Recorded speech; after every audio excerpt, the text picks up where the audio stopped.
Every rancher keeps a tally. Cattle, water, salt, days since rain.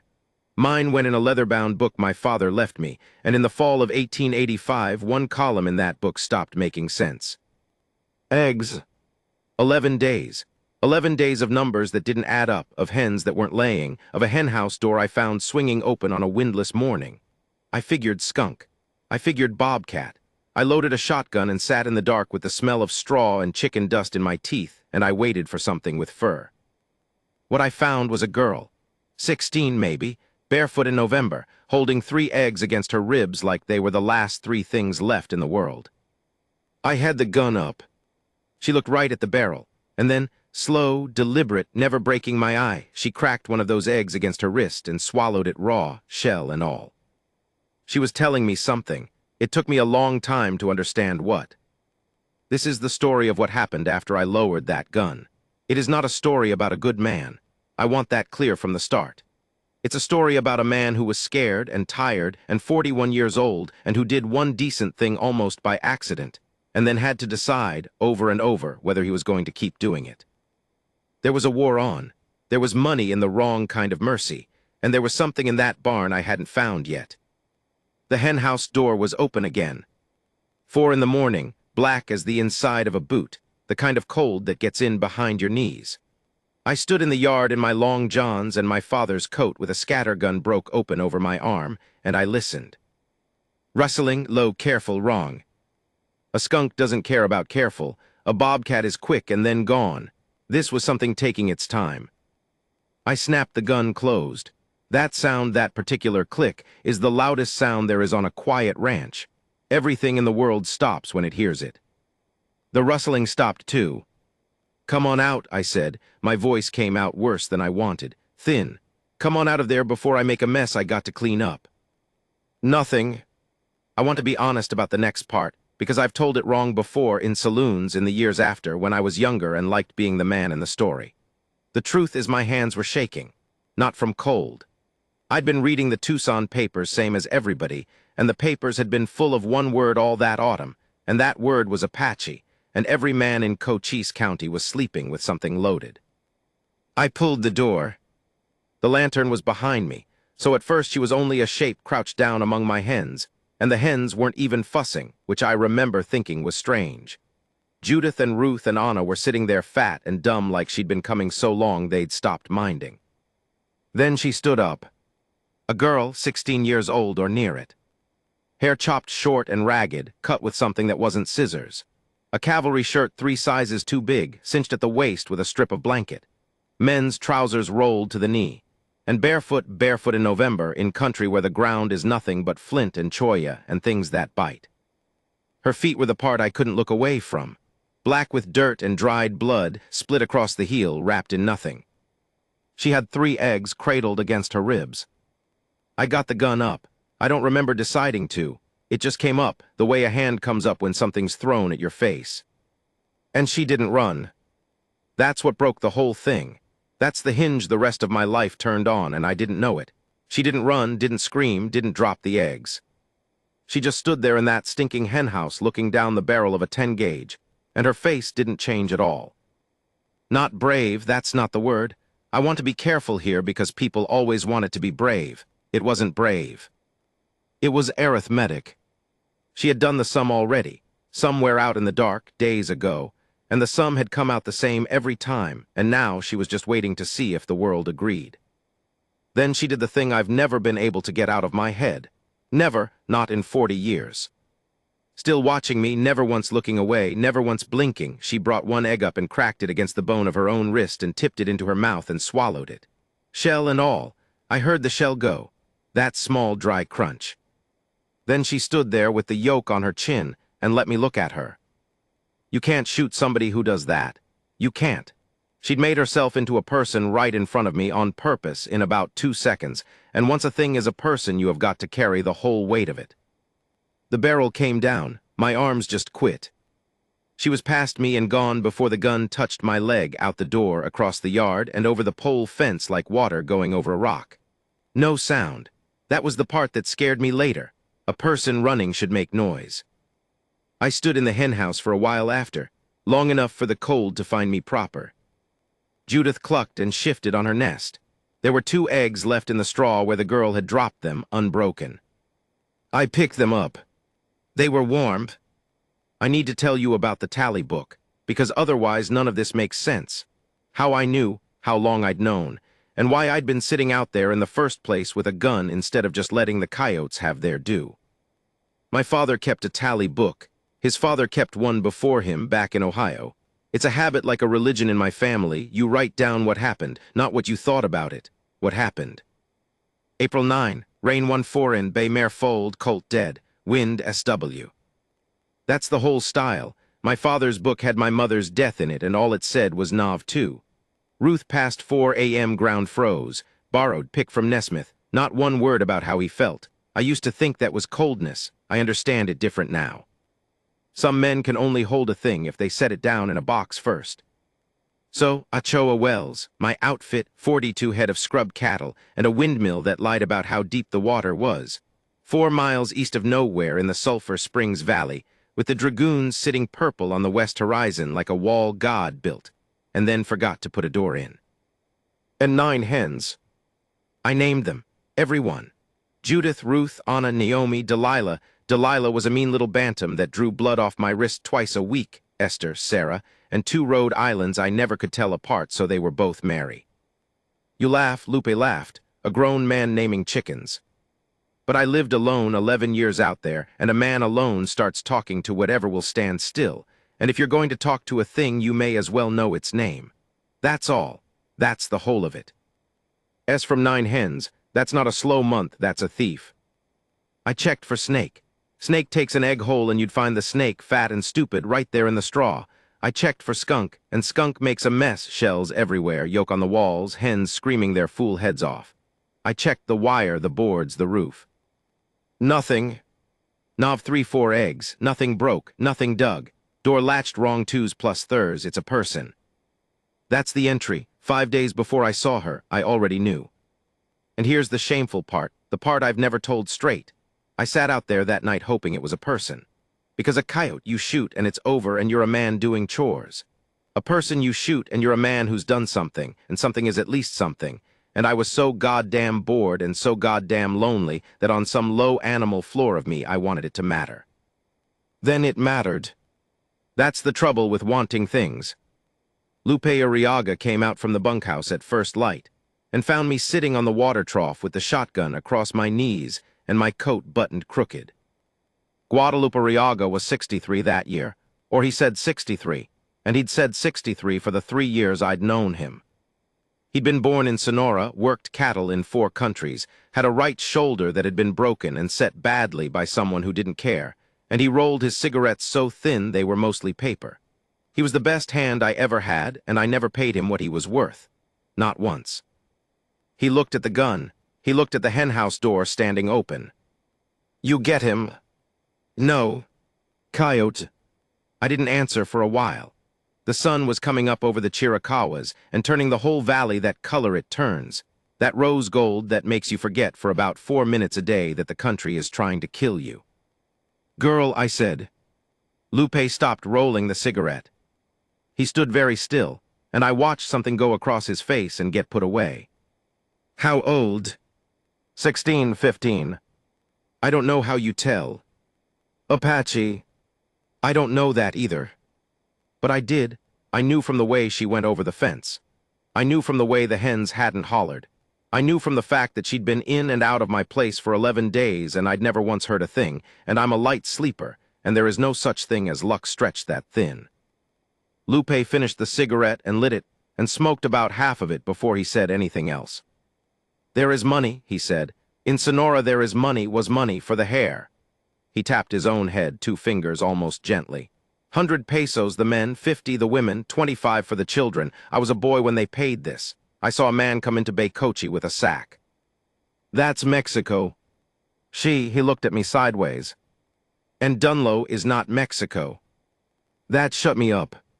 Ferris Dunlow ran 4,000 head north of me on grass that had belonged to somebody else twice already.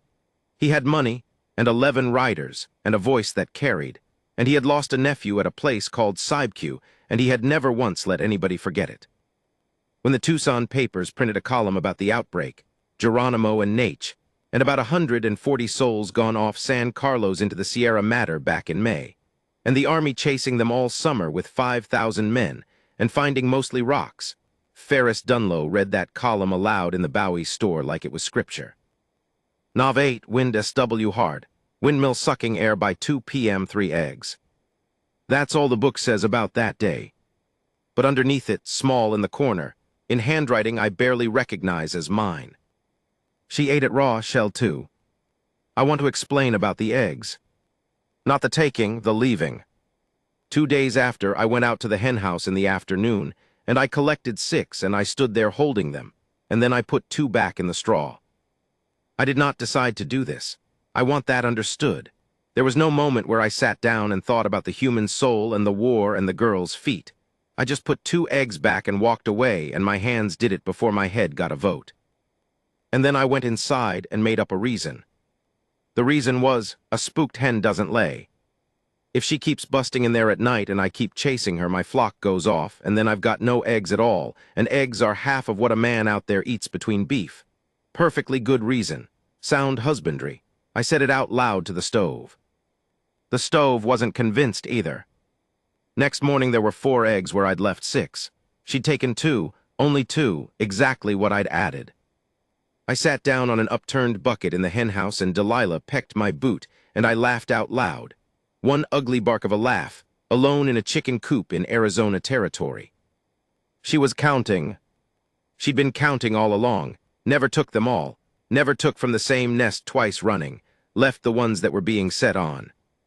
11 days in my hen house, and she'd been rationing my own birds better than I did, and I'd have never known if I didn't keep a book. Somewhere out there, cold and barefoot and hunted, that girl had a tally too. That's the thing that got in under my ribs and stayed. Not pity. I'd have handled pity fine, pity you can put down. It was recognition, which you cannot put down ever. That confused me for a week. Bread yes, meat no. I thought maybe she didn't trust meat, thought I'd poisoned it, which, considering, was fair. There were men in that county who would have. I moved the offering to a flat sandstone slab by the stock tank, out of sight of the road, and I stopped watching for her because watching for her was the fastest way to never see her. But I did see her, twice.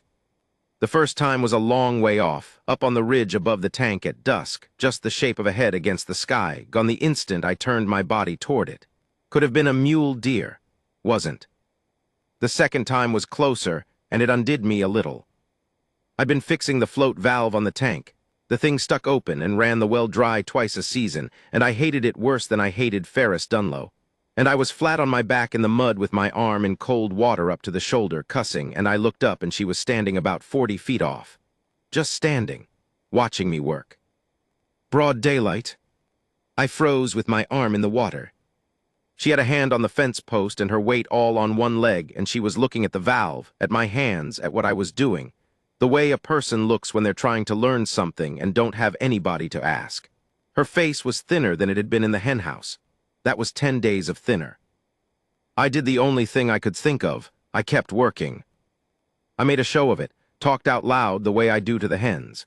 There, see, the float's swole. Wood swells, it don't sit right, then she don't seat, and she runs all night.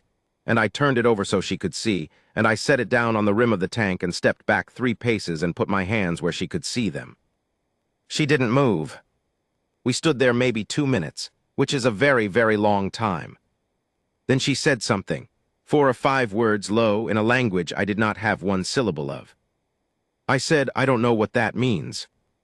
She said it again, slower, same words, and she touched her own chest with 2 fingers, then pointed, not at me, past me, at the hen house. I understood about half. I understood that was mine, and I took it, and I know I took it. It's all right, I said, which was a stupid thing to say to a person who couldn't understand it, and I said it anyway, and I've said stupider things to people who could. It's all right, take 'em. She looked at me a long moment. Then she said in English, flat and clear as a bell in cold air, Josepha, and she was gone into the brush. Knob 14, float valve fixed, wind calm, her name is Josepha. That's a lie, that entry. It wasn't her name. It was a name they'd given her at the agency or before it, the way you'd tag a heifer, and it would be a good while before I learned that. But I wrote it down because writing it down was the only way I knew to hold a thing, and because it meant she'd chosen to hand me something, and nobody had handed me anything in a long while. Ferris Dunlow came on the 19th with 4 men and 6 dogs. I heard the dogs before I saw anybody, that high-hunting yelp that carries 2 miles in dry air.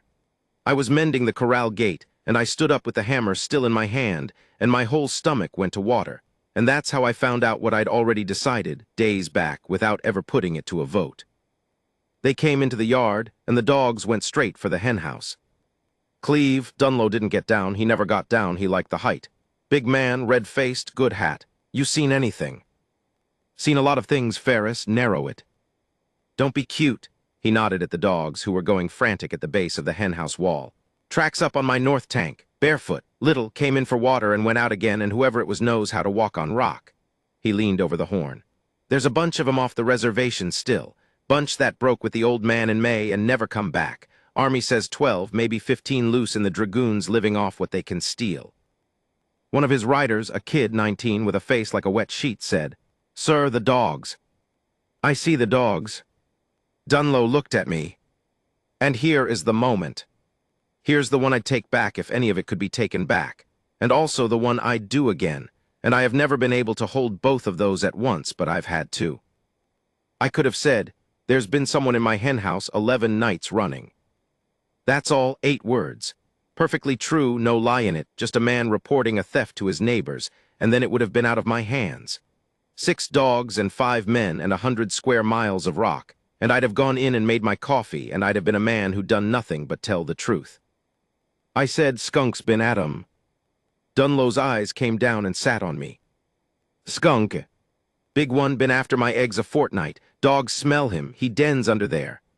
I set the hammer down on the post, slow, so my hand wouldn't show. "You want to send them dogs under my henhouse, Ferris. That's your business. But I'll tell you what I'll be smelling for the next 3 weeks. Somebody behind him laughed. That laugh saved us. God bless whoever that was. Dunlow sat a moment longer.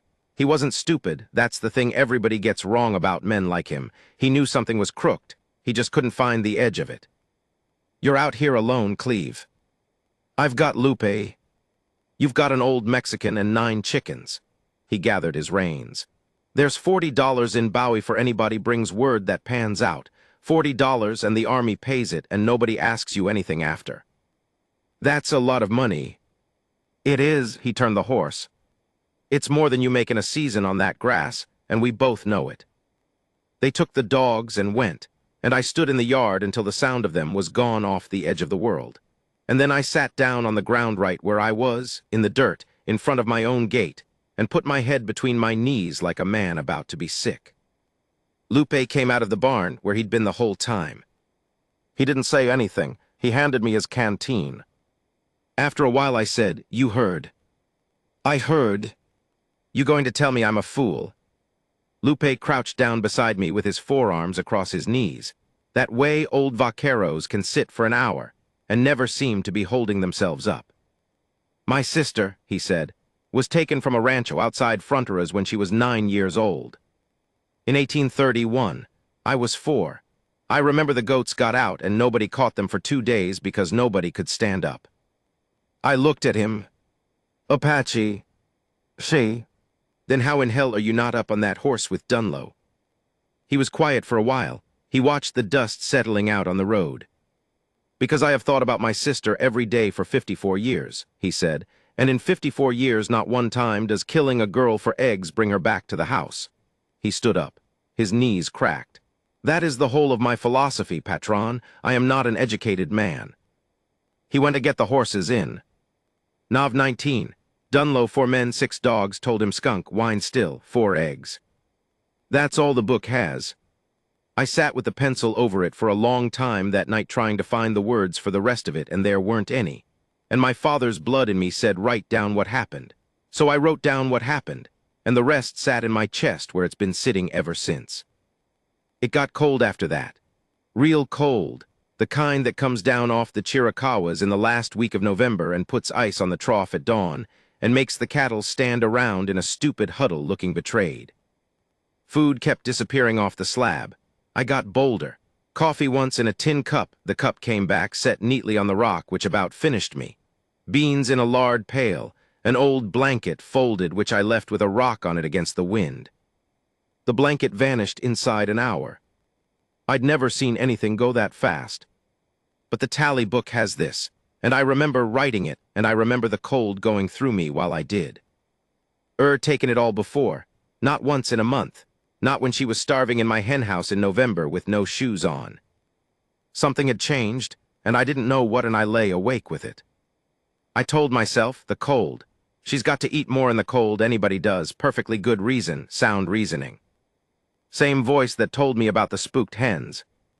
I found them on the 2nd of December. It had rained in the night, one of those flash December rains that comes in sideways and is gone by morning and leaves the whole valley smelling like wet creosote. That smell, if you've never had it, is the best smell there is on this earth, and I have never been able to explain it to anybody who hasn't stood in it. I was riding the fence line down toward the tank at first light because the wind had been up, and wind means wire down. My mare stopped. She stopped hard, feet planted, head up, and blew. There was a shape against the base of the tank on the lee side, out of the wind, half under the overhang. I got down. I remember I did it slow. I remember I left the mare ground-tied, and I remember the wet gravel under my boots and how loud it was. She was on her side in the mud. The blanket I'd left was wrapped around her, and it was soaked through, and one leg was out of it, the right one, and even from 6 feet I could see the wrong color. She'd taken a wound across the calf, some while ago, choya or wire or a rock, and it had gone bad. The whole leg from the knee down was tight and shining, and the color of a bruise on a plum. Red lines running up under the skin toward the knee like something drawn with a straight edge. She was awake, her eyes were open, and she was looking at me, and she couldn't move. That's the worst thing I've ever seen, and I fought at Chattanooga when I was 19 years old. A person who is awake and cannot move and is watching you decide. "All right," I said. "All right, all right, all right." And then the blanket moved. I want to say I understood immediately. I didn't.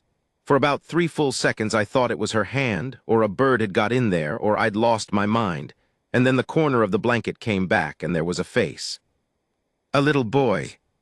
4 years old, maybe 5.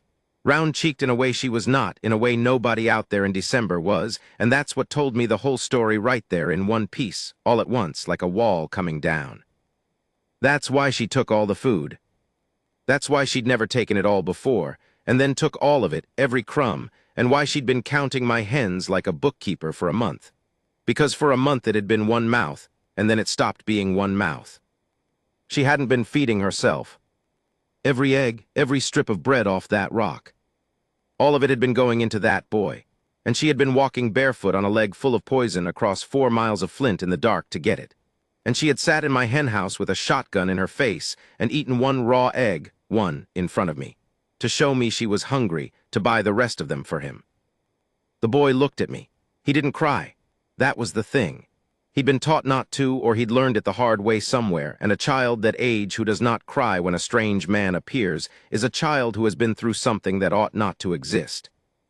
He put his hand flat on her chest, on his sister's chest, like he was holding her down or holding her there.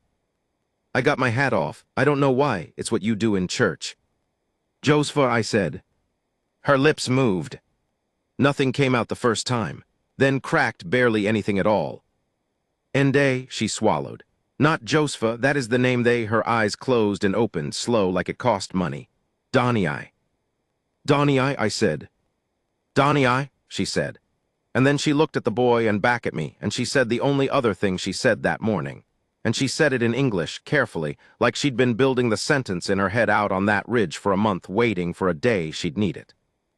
"He is 4, he did nothing." Then she quit being awake. I got them up, both of them. She weighed nothing. I have picked up sacks of feed that fought me harder. And the boy would not let go of her shirt, so I carried the 2 of them together, one arm under her knees and the other under the both of them. And the leg was hot through my sleeve, hot like a stove pipe. And I walked the 1/4 mile back to the barn with my breath tearing and the mare following loose behind us. Lupe was in the barn door with a lantern in his hand. He'd heard me coming. He must have. He stood there in the yellow light with the rain still dripping off the eave behind him, and he looked at what I was carrying for a long, long moment. Then he set the lantern down on the ground, and he pushed the door the rest of the way open with his shoulder, and he said, "The corner stall. It is warmest." And after, when we had them down in the straw and I was cutting her trouser leg away with my knife and finding out how bad it truly was, he said the other thing. Quiet, not to me exactly. "Patron, if you do this, you cannot half do it." I didn't answer him. The knife had to go in, and I couldn't make my hand do it. Third day, the lamp hung off a hay hook over the stall and swung a little in the draft, so the light kept sliding around, and every time it slid I lost my nerve again. Lupe held her ankle. The boy was up in the manger where we'd put him, watching, dead silent, the way he'd been silent for 70 hours straight. "Patron, I know. It has to be now. In the morning it is the knee, and after the knee he didn't finish it. He didn't need to." The red lines had moved 4 inches since noon. You could watch them go if you had the stomach to sit still and look, and I'd had the stomach for about 90 seconds, and then I'd gone out behind the barn and been sick against the wall. She wasn't asleep. That was the trouble. Fever had her, but it hadn't taken her under. She was down in that place where a person is neither one thing nor the other, eyes half open and glassy, saying words in her language, fast and low, over and over, an argument with somebody who wasn't there. I got down on my knees in the straw. The smell of that stall, I still get it sometimes, out of nowhere, 40 years on, standing in a hotel lobby in Denver of all places. Straw and horse and lamp oil, and underneath it, that sweet rotten smell that means the body has given up on a part of itself. "Hold her. I am holding her." I put the point in above the wound where it was tightest and shiniest, and I pushed. She came up off the floor, screamed one short, and then she bit it off and kept it in her teeth, and God help me, that was worse. The screaming would have been easier. The keeping it in was worse. What came out of that leg I'm not going to describe. Lupe had a bucket. It took a long time, and I had to open it twice more lower down. And I kept saying things, "Nearly there, that's it, that's the last of it," none of which were true, and none of which she could understand. And I said them anyway because a man has to make some noise or he'll hear himself. Then hot water boiled as hot as I could stand my own hand in. Then the poultice, which was Lupe's business entirely, cornmeal and grease and something he'd walked out and cut off a creosote bush in the dark and mashed with a rock. I asked him once what it was. He said, "It is what my mother used." I asked if it worked. He said, "She died at 81 of nothing at all," which is not an answer, but it's the kind of answer that gets you through a night. We wrapped it. She'd gone out cold by then, mercifully. When I stood up, my knees had locked, and I had to hold the stall post for a while. My father would have been proud of that stretch of the book. Not one word in it that means anything. Here's what the book doesn't say about the 4th of December. That I sat in that stall from dark until 4 in the morning with a rag and a bucket of well water, wiping her face and her arms and the back of her neck. And that somewhere around 2, she started saying a word over and over. A 2-part word, rising then falling, and she said it maybe 200 times, and at some point I understood that she was calling somebody. Not the boy, she said his name different. I'd heard her say his sharp, quick. This was a longer word, and she said it the way you say a name into a dark house when you already know nobody's going to answer. I never found out who. I've had my ideas. I've had 40 years of ideas, and every one of them is worse than the last. That's the night I put my head down on the stall boards and cried, if you want the truth. And the boy watched me do it from the manger with those flat black eyes, and neither of us ever mentioned it. She turned on the 6th. Lupe knew before I did, came into the kitchen at daylight and said, "She is hungry." And I said, "How in hell do you know that?" And he said, "Because the boy has stolen the bacon," which he had. Right off the plate, off the table, out from under my nose, and I never heard a floorboard. I went out to the barn, and she was sitting up. Sitting up against the stall wall with the blanket over her legs, and the boy tucked under her arm, and about 1.5 pounds of my breakfast in her lap. And she looked at me coming in, and she did not put it behind her back. She held my eye and kept eating. I laughed, it just came out. 3 days of no sleep and my hands still not right, and I stood in the door of my own barn and laughed like a fool, and she stopped chewing and stared at me like I'd finally come loose. "Go on," I said, waving. "Go on, eat it, there's more." And her face did something. Not a smile. I want to be exact because I've spent a long time being exact about her. It was a thing at the corner of her mouth, one side, that lasted about as long as a match head, and it was gone before I could be sure it happened. But I've been sure ever since. The leg took a month, and it never came all the way back. She was 3 weeks before she could stand and 5 before she could cross the yard, and even after, and I'd guess for the rest of her life, that right leg came down a half beat slower than the left. You could hear her coming after. That was the trade. She'd been a girl who could go over a pole fence without making a sound, and now she made a sound. And I did that to her, and it saved her. And both of those are true at the same time, and I've never learned how to put them in the same sentence without one of them hollering. She hated the barn. I mean hated it, in a way I didn't understand for a good while. First week she was up, she'd drag herself to the door and sit in it, right in the doorway in the cold, half in and half out, and Lupe finally told me why, in that flat way of his while he was greasing a hub. You have put her in a room with one door, patron. Would you sleep in such a room? So I took the boards off the back wall. 2 hours with a wrecking bar and 41-year-old shoulders, and I made a second way out of my own barn where the wind could come straight through it all winter, and I never once regretted it. She moved to the corner where she could see both. She slept better. The boy slept at all, which he hadn't been. That's the sort of thing nobody tells you about kindness. It isn't the grand gesture. It's noticing that somebody can't sleep in a room with one door, and then going and getting the wrecking bar. Now the words. This is where the tally book stops being a tally book, and I know exactly when it happened, because I ran out of room in the margins and started using the back. It began with water. She pointed at the dipper and said a word and looked at me, plain as a schoolmarm waiting. And I said, water, and she said something that was not water, but was close enough to it that we both knew she'd tried, and then she pointed at the dipper again and said her word again and waited. Oh, I thought, we're doing this. So we did it all winter. She'd point, I'd say the English, she'd say hers. And every night by the stove I'd write them down in the back of my father's tally book, phonetic, the way they sounded to a man from Ohio with no ear for anything, and I want to be honest and say I'm certain I got nearly every one of them wrong. I have looked at that page in the years since with people who'd know, and the kindest of them told me it was a good try. Another one laughed for a solid minute. I don't care, I keep it. Water, horse, fire, cold, hand, bread, hurt, moon, good, no good, hen, dog, rope, sleep, brother. Brother is in there twice, in 2 hands, because she wrote it herself the second time. Took the pencil out of my fingers on the 3rd of January, and copied the shape of the letters I'd made, slow, like a child, tongue in the corner of her mouth. She'd never held a pencil in her life. She held it like a knife. Her B looked like a hoofprint. She kept the pencil, I let her. And she started keeping a tally. I found it in February. Scratches on the inside of the stall board, low down, behind where the blanket hung, 4 upright and 1 across, 4 and 1, 4 and 1, going all the way along the plank and starting on the 2nd row. Counting the days. I looked at that for a long time and I couldn't get my breath right, because a person only counts days for one of 2 reasons. Either they're waiting for something, or they're afraid of forgetting how long it's been since something. The boy's name I never got either. Lupe called him Chamaco, which is nothing, which is just kid, and the boy answered to it inside a week because a child that age will answer to any sound made kindly. I called him Bird for a while on account of how he ate quick, sideways, then gone, and then I stopped, because a man shouldn't hand out names like he's got the right. She told me his name in December. She said it 3 times. I wrote it down 3 ways on 3 different nights, and all 3 are in the back of that book, and all 3 are different, and I have no earthly idea which, if any of them, is close. He didn't speak for 41 days. I know it was 41 because it's in the book.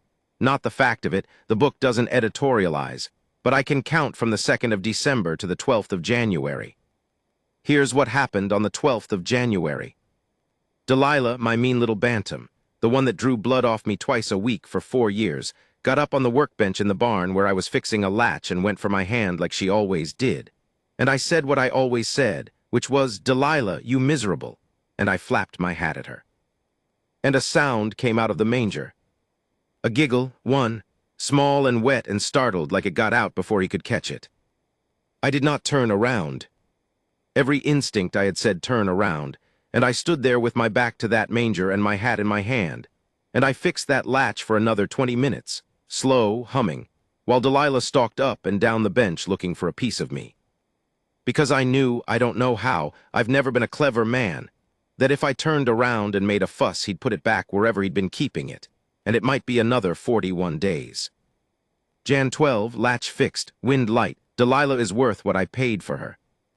He talked to her after that, not to me, to the chicken, great long streams of it in his own language, sitting in the straw with that vicious little bird in his lap like a cat, and she let him, and she never let anybody, and I'd stand outside the barn door in the cold listening to a 4-year-old tell a bantam hen about his life, and I'd think, all right, whatever this costs, all right. It'd cost. Dunlow's man came in the 3rd week of January. Not Dunlow, that was the bad part. Dunlow would have come loud up the road, hollering from 100 yards. This was the kid, 19, wet sheet face, the one who'd said, sir, the dogs, and he came around the back of my barn on foot with his horse tied off out of sight in the wash. I caught him at the corner. He about jumped out of his boots. Mr. Harkin, you want to tell me why you're walking around the back of my property, son? He was a bad liar, terrible, worst I ever saw, and I've known some artists. He went red from the collar up and said something about a strayed steer and a shortcut, and while he was saying it, his eyes went past me, one flick, no more, to the fresh boards on the back wall of my barn where I'd cut the second door. New lumber, bright as a lamp against 40-year-old gray wood. Any fool could see it from the wash. That's my grain door, I said. Been meaning to cut it since I bought the place. Yes, sir. You want coffee? No, sir. Then get on your horse. He got on his horse, and at the top of the wash he stopped and turned around, and he sat there a second, and he said, and I have thought about this boy a great deal over the years, and I hope he had a decent life, I truly do. Mr. Dunlow's got the Army's ear now. There's a lieutenant at Bowie. They pay for information, sir. They pay whether it's right or not. And then he rode off. I went in the house and sat down and didn't light the lamp. Jan 21. Dunlow's boy come around the back, saw the new boards, 4 eggs. That's the entry, look at it, 4 eggs. My hands were shaking so bad I broke the pencil lead twice, and I still wrote down the goddamn eggs, because that's what my father did and his father, and if I'd stopped writing down the eggs, I think I'd have come apart entirely. I told her I had to. I did it badly. I got the tally book and I turned it around and I drew a horse, 4 horses, a man with a hat, and I pointed at the ridge, and I did the only thing I could think of, which was to hold up my hands like a rifle and then point at her, and then at the boy. She watched all of it without one flicker. Then she took the pencil out of my hand, and she drew. She drew mountains, a long, jagged run of them going right off the edge of the page, and then more below, smaller, further, 2 ranges. Then a line between them, a wandering line, and along that line she made marks, little marks, dozens of them. And she looked up at me and touched the marks one at a time, and said one word for all of them. I didn't understand at first. Then she went back to the first mark and put her finger on it and held up 1 finger. Second mark, 2 fingers. Third, 3, going down the line, counting. Days, it was days. It was a walk from up there to down there, and it was, I counted the marks later alone, and there were 19 of them. 19 days on foot with a 4-year-old. She'd come 19 days out of the Sierra Madre to end up in my hen house, eating a raw egg in front of a shotgun. I said, was there anybody else? She didn't understand the words, but she understood the question, the way you do, and she looked at that drawing for a while, and then she put the pencil down on the paper and pushed it across the table toward me, and shook her head 1 time. Just once, small, and that is every single thing I know about the first 11 years of her life. I found her at the back door of the barn on the 24th. Middle of the night, cold enough to hurt, and I'd got up to check the fire and seen the barn lantern moving. She was standing in the new doorway with the blanket rolled and tied, and my grain sack over her shoulder with about half my larder in it, and she was standing on that bad leg, and she was crying. I have never seen anybody cry like that, absolutely silent. Face wet and running, and not one sound, not one, because somewhere she had learned that crying out loud gets people killed. The boy was asleep in the manger. She hadn't woken him. She was going to go without him. I understood it standing there in my long johns with my breath smoking. She'd worked it all out, the same arithmetic she'd done in the henhouse in November. They were hunting her.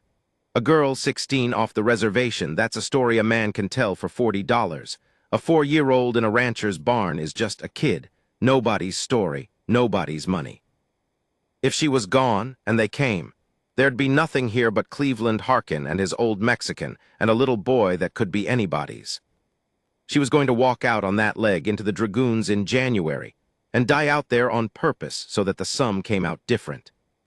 No, I said. She said something back, fierce, low, and pointed at the manger, and then at herself, and then made a motion across her own throat that I have never forgotten and will not describe. No. Yes, she said, in English, the second English word she ever said to me. Yes. And she went to go past me. I put my arm across the door. I want to be clear about what I did, because I have turned it over for a very long time and I'm still not sure. I put my arm across the door of my own barn and I stopped a girl from leaving. That's the truth. Whatever else it was, and I believe it was mercy, I have to believe it was mercy. That is also what it was. And I've known men who did much worse things with much better reasons, and they all believed themselves too. She could have gone through me. She was 16 and starved and one-legged, and she looked at me and I saw her measure it, and I think she'd have got past me, honestly, I do. What stopped her was the manger. The boy had woken up. He was sitting up in the straw looking at the two of us in the doorway with the lantern between, and he wasn't crying either. He never cried. He just looked, and he said one word. Her name, I think, the real one. She stood there for a long time. Then the sack came off her shoulder and hit the floor. She sat down in the straw with her back against the wall and pulled him in and put her chin on the top of his head and shut her eyes. And I picked up the lantern and went back to the house and sat by the stove until it got light. Jan 24, cold, everything still here. The cavalry came on the 9th of February at 2 in the afternoon, and they came for water. That's all. That's genuinely all it was. 11 men and a lieutenant and a string of horses that had been out 4 days on a rumor, and my tank is the only reliable water between the Bowie Road and the Dragoon foothills, and everybody in that country knew it. I heard them coming for a good 10 minutes, time enough. I walked out to the barn and I did not run. Lupe was at the corral and I caught his eye and he was already moving. She was at the door. She'd heard them before I had. The house, I said and pointed. House, now, under the floor, and there was no time for words, so I just took her wrist and she let me, which after everything is the thing that undoes me most, that she let a white man take her by the wrist and pull her across an open yard. There's a root cellar under my kitchen floor, 3 foot deep, boards over it, a rag rug on top, potatoes and a keg of nails and a smell of dirt.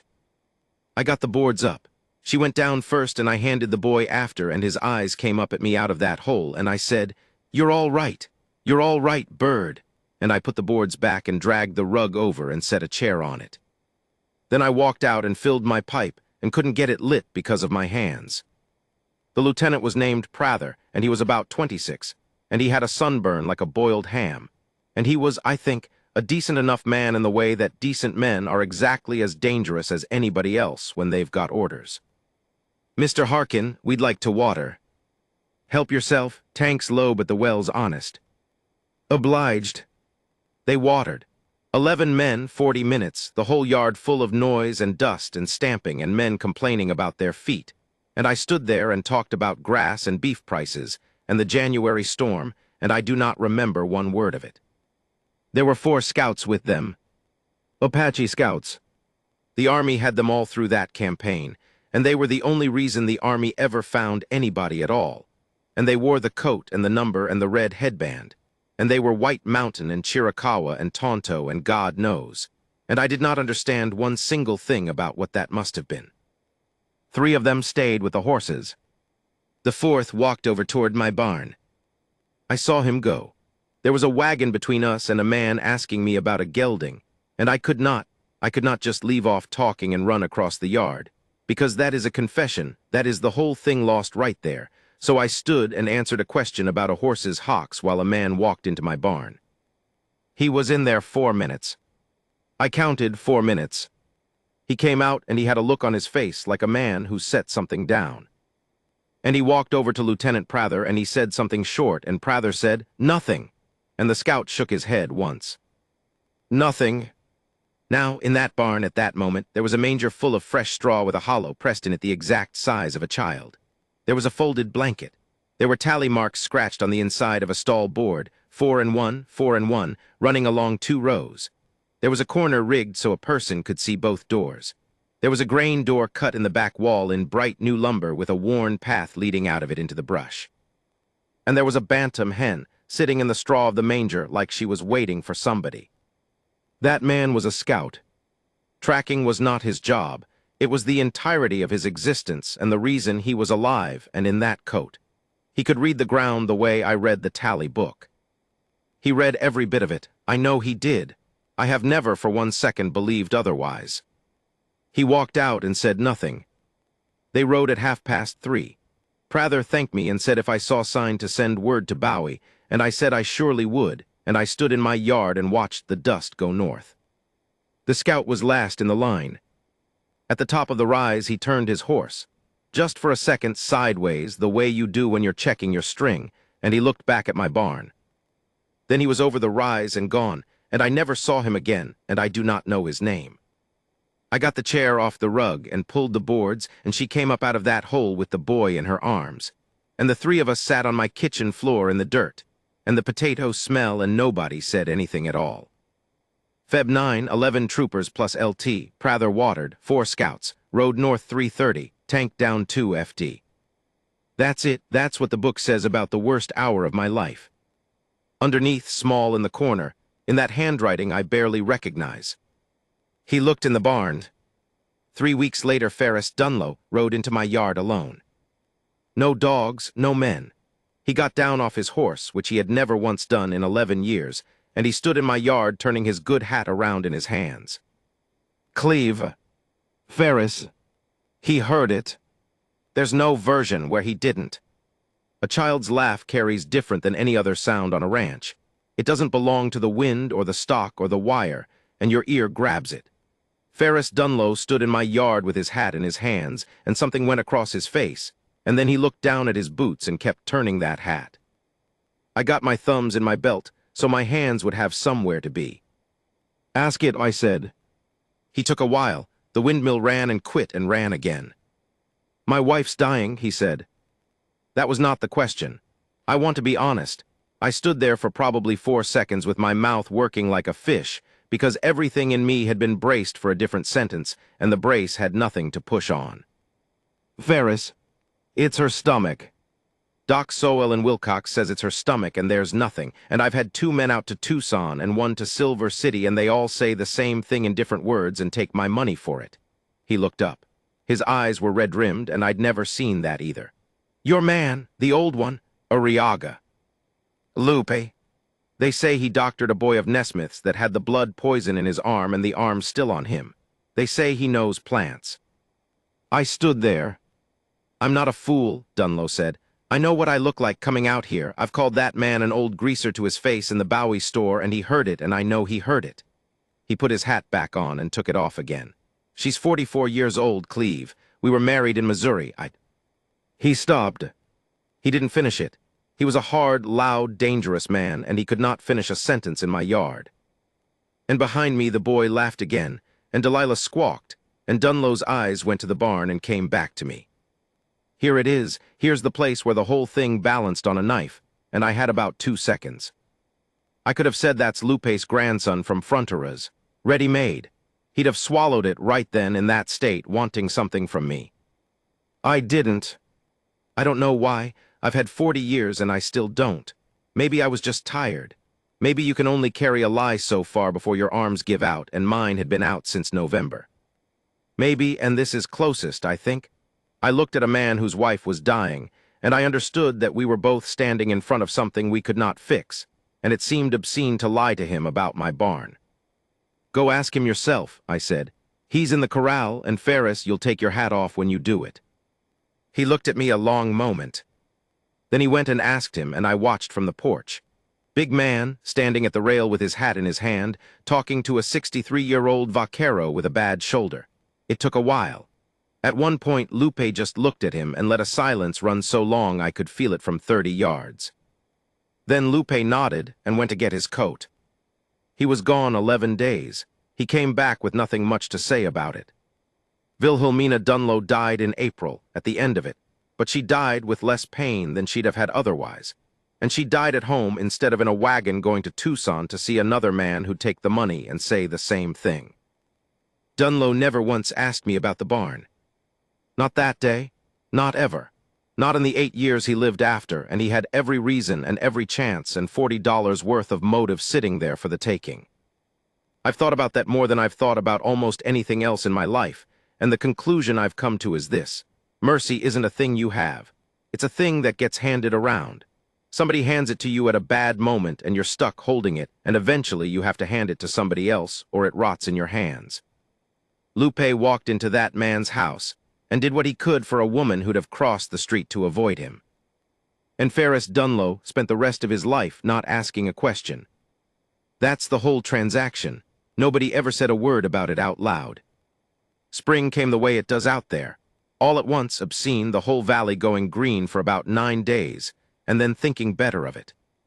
She got strong. That's the plain fact, and it's the best part of the story, and it's the part I can tell without my chest going tight. Donnie, I got strong. She put on flesh. Her hair grew out past her ears. She started doing things, and once she started, she didn't stop. And by May, I had the strangest outfit in Cochise County. A 41-year-old bachelor, an old Sonoran, a 16-year-old Apache girl, a 4-year-old boy, and 9 chickens. She was better with horses than I have ever been, and I'd been at it 30 years. Not gentler, that's the thing people assume. She wasn't gentle with them at all, she was clear. She'd get up on a green colt, and there'd be no argument in her body anywhere, and the colt would find that out in about a minute and quit looking for the argument, and that was that. I had a roan gelding I'd been fighting for 2 years. She had him packing a rider in 9 days. She did it with the bad leg, which meant she had to mount from the offside like a fool, and she never once let me help her up. She named the chickens. I mean, she gave them her own names in her own language, and after a while she'd point at Naomi and say her word and look at me and wait, and I'd say it back wrong and the boy would fall over laughing. He laughed all the time by then. That's the other plain good fact. The child who wouldn't make a sound for 41 days would not shut up by June, and Lupe taught him Spanish curses, and I had to pretend I didn't know what he was saying. And he called me Harkin, both syllables, like a formal announcement, every single time. Never Cleve, never anything soft, Harkin. I'd have taken anything, I got that. The tally book that spring is the strangest run of pages in 100 years of my family keeping them. It's still eggs and wind and water, May 37 eggs, wind SW, tank full. But the margins are full of that phonetic list, and the list got long, 40, 50 words, whole phrases toward the end. Go slow, not that one. It is finished. Where is the small one? And on the back of one page, in her hand, in pencil, the letters shaped like she was carving them. Brother, and under it mine, and I don't remember writing it. Yes, I need to tell you what I understood in July, because it's the hinge of everything after, and because I was slow about it, and I've never forgiven myself for being slow. There was a thunderstorm. Big one, the kind that comes up over the Chiricahuas in the afternoon and turns the whole sky the color of a bruise. And there's a moment before it breaks where every hair on your arm stands up and the horses go stupid. The boy was in the yard. Thunder cracked right overhead, that flat killing bang, and I turned around and the boy was flat on the ground. Not fallen, down, face in the dirt, arms over his head, dead still, like a thing that had been taught. Donnie, I got to him before I'd taken 2 steps. She went down in the dirt with him in the rain and put her body over his, and I stood there, 41 years old, with the water running off my hat. And I finally understood what a 4-year-old learns that makes him hit the ground at a bang and never cry out loud. He hadn't been born knowing it. Somebody taught him in the field, under fire more than once until it stuck. And in the same instant I understood the other thing, the thing that had been sitting in front of me since the 2nd of December. 19 marks on a page from up there to down here, and nobody else. I had been telling myself a story all winter about a girl who stole eggs. And the truth was I had 2 survivors of something in my barn, and the something had a shape and a date and probably a name, and I had never once asked her what it was. Because I didn't want to know. That's it, that's the confession if this is one. I fed them and I cut her leg, and I hid them under my kitchen floor, and I did not ask, not once in 9 months. Because as long as I didn't ask, I could go on being a rancher who'd done a kindness instead of a man who lived in a country where that had happened to a child. She never told me, I never asked. I would give a great deal to have that back. Geronimo surrendered in September. Skeleton Canyon, the 4th of September, 1886, 30-odd people. That's all that was left of them, and Miles put them on a train. And then the army did the thing that I have never been able to put anywhere in my head, where it will sit quiet. They put them all on the train, not just the ones who'd been out, the peaceful ones off the reservation, the families. And the scouts, the Chiricahua scouts who had worn the coat and carried the army's rifle and walked into the Sierra Madre for them and found the trail nobody else could find. The army loaded those men onto the same cars as the men they'd been hunting and shipped the whole of it to Florida. I read that in the Tucson paper on my own porch in the last week of September with a cup of coffee in my hand. I read it twice. Then I set the cup down on the rail and it fell off and broke, and I let it lie there. Because somewhere in that column of names or not names was a man who had walked into my barn on the 9th of February and stood 4 minutes in front of a manger with a child-shaped hollow in the straw and tally marks on the wall and a new door cut in the back, and walked out and said nothing. He did that for us. Whatever it cost him, whatever he thought about it after, he did that, and I fed my chickens all summer and never thought about him once. And the country he did it for put him on a train. Sep 27, Read the Star broke a cup. I made her a paper. That was my idea, and it was a bad one, and it is the only truly clever thing I ever did. I went into Wilcox in October, and I sat down with a lawyer named Purnell who drank and asked few questions. And for $11 I had drawn up an indenture and bill of household service saying that one Josepha Arriaga, aged approximately 17, and her brother Miguel Arriaga, aged approximately 5, both of Fronteras, Sonora, Mexico, were in the lawful employ of Cleveland Harkin of Ochoa Wells, with Guadalupe Arriaga standing as their uncle and surety. Lupe signed it. He signed it without 1 second's hesitation, and he never once mentioned it after. And I have to say that when a man in his position puts his name to a lie like that, he is betting his whole life on your character, and I hope to God I was worth it. It was a forgery. It was fraud, plainly in front of a notary, and I would do it again this afternoon. Because I knew what was coming. Everybody knew. There were men riding up and down that valley in the fall of '86 looking for exactly what was in my barn, and Apache was a word that could put a person on a train, and Mexican ranch hand was a word that made you invisible. So she became Josepha after all. The name they'd given her at the agency like a tag on a heifer, and I put it on a paper and made it stick, and it kept her alive. I have never known what to do with that. Sometimes I think it was the best thing I ever managed. Sometimes I think about a girl in a henhouse who said Donnie-I to me in the dark, giving me the one thing she had that nobody had taken yet, and I think about what I did with it. Both, it's both. It was always going to be both. She stayed 9 years. I want to slow down here because this is the part people always want me to hurry, and it's the part that was actually the life. 9 years. Not a story, years. Roundups and busted water gaps and a hailstorm in '89 that killed 40 of my birds and a market that fell out from under everybody in '93. The boy got tall. Lupe's shoulder got worse and he stopped roping and started cooking and got mean about it. The roan gelding lived to be 22. She ran that outfit better than I did by the end, and we both knew it, and I gave her wages. Actual wages, cash. And she kept it in a Arbicle's coffee tin under a board. I did not adopt her. I want to say that clearly because people assume, and it makes a better story, and it isn't true. She was not my daughter, and she never called me anything, but Harkin and I never once put a hand on her head after that first morning in the barn. We were two people who worked cattle together in a country that would have killed her for existing, and that is a real relationship, and it does not need to be dressed up as a family to be worth something. What we had was arithmetic.